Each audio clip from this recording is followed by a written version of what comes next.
प्रिय विद्यार्थियों, आज के वीडियो में हम सिंधु सभ्यता के समाज और उसका सामाजिक जीवन तथा आर्थिक जीवन के बारे में अध्ययन करेंगे।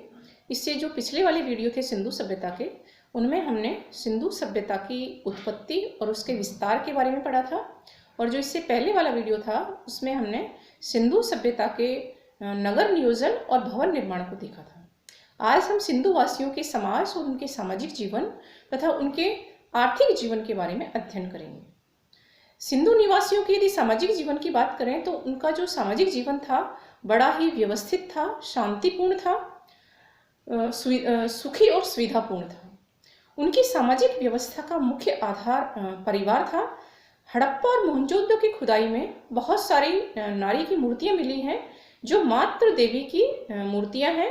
सैंधव निवासी जो है मातृ देवी की पूजा करते थे। नारी का स्थान जो है वो सैंधव समाज में बड़ा ही सम्माननीय था।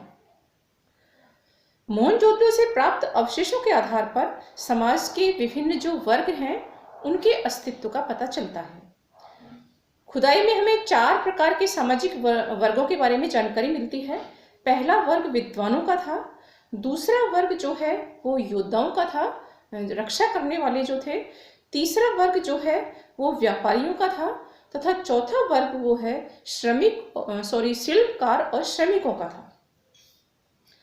ये बड़े मेल मिलाप से रहते थे समाज में। विद्वान वर्ग में पुजारी, वैद्य, ज्योतिषी आदि शामिल थे। समाज में पुरोहितों का जो स्थान था वो बड़ा सम्मानजनक था। खुदाई में तलवार, पहरेदारों के आवास आदि के अवशेष भी मिले हैं, जिनसे हमें क्षत्रिय वर्ग के जैसे किसी वर्ग के अस्तित्व का पता चलता है जो समाज की रक्षा करता था। तीसरे वर्ग में व्यापारी व शिल्पकार जैसे पत्थर काटने वाले, खुदाई करने वाले, जुलाहे, स्वर्णकार आदि को शामिल किया जाता है।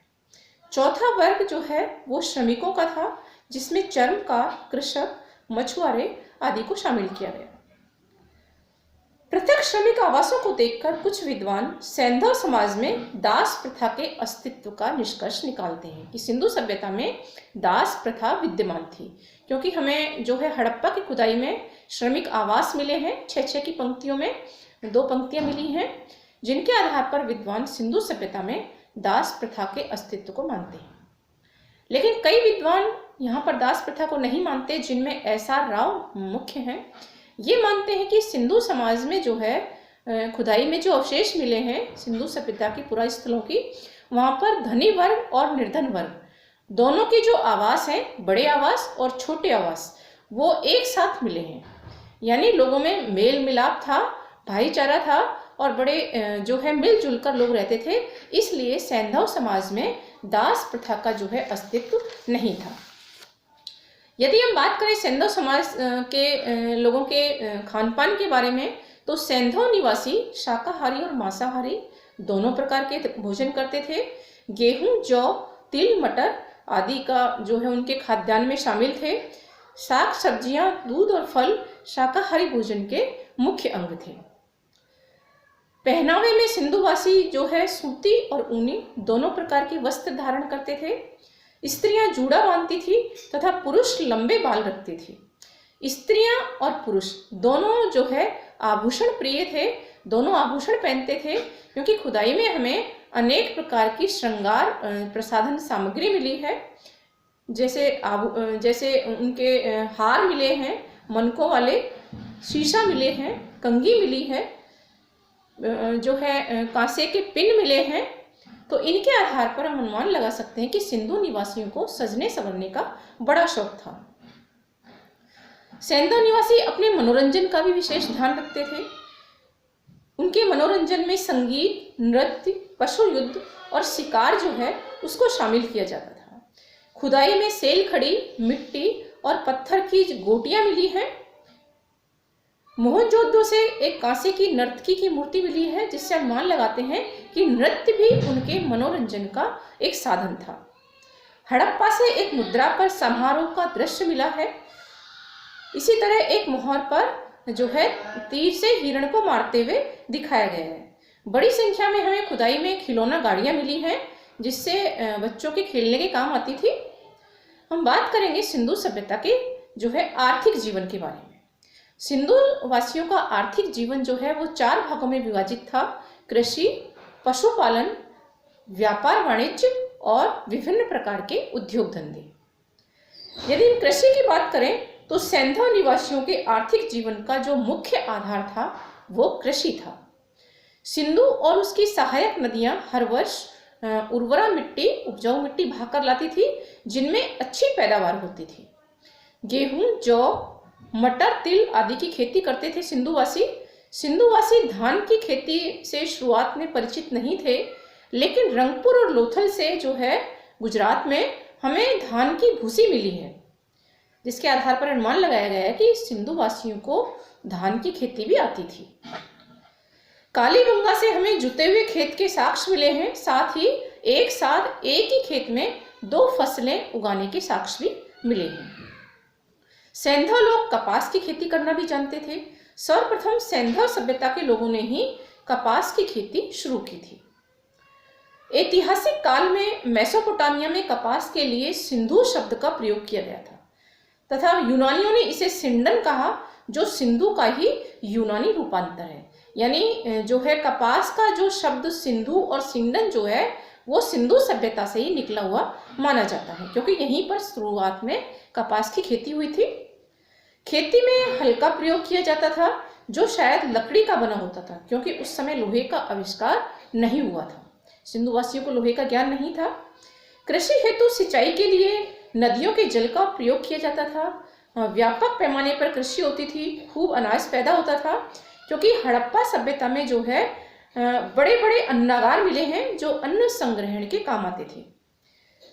अन्नागार हड़प्पा संस्कृति की मुख्य विशेषता है। चूंकि इस समय सिक्कों के प्रचलन का निश्चित प्रमाण हमें नहीं मिलता, जिसलिए बहुत संभव है कि अनाज को ही विनिमय के माध्यम के रूप में प्रयोग किया जाता था सिक्कों की जगह। हम बात करते हैं पशुपालन के बारे में।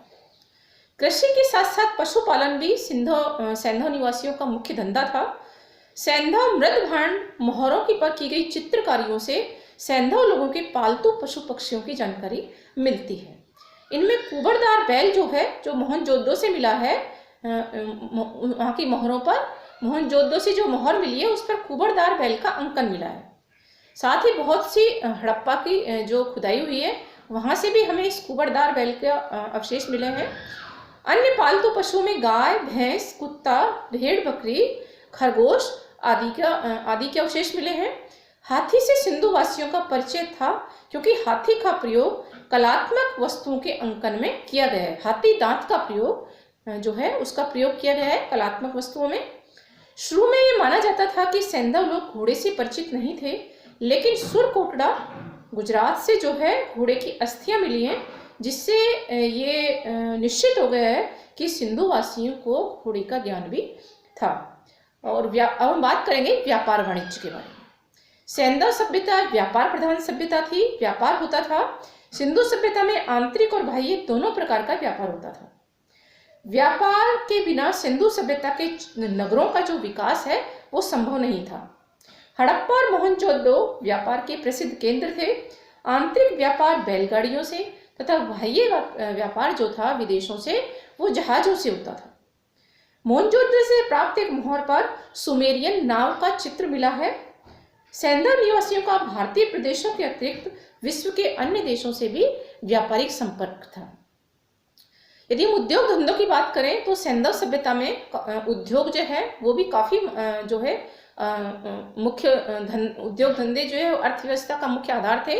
इनमें कुंभकार का जो काम है जो है स्वर्णकार हैं, कुंभकार हैं, चर्मकार हैं। इनके जो है गोटियां बनाने का काम है, मोहरें बनाने का काम है। ये विभिन्न प्रकार के जो उद्योग धंधे हैं ये भी प्रचलित थे तथा लोग जो है इनसे अपनी आय कमाते थे, अपनी आजीविका चलाते थे।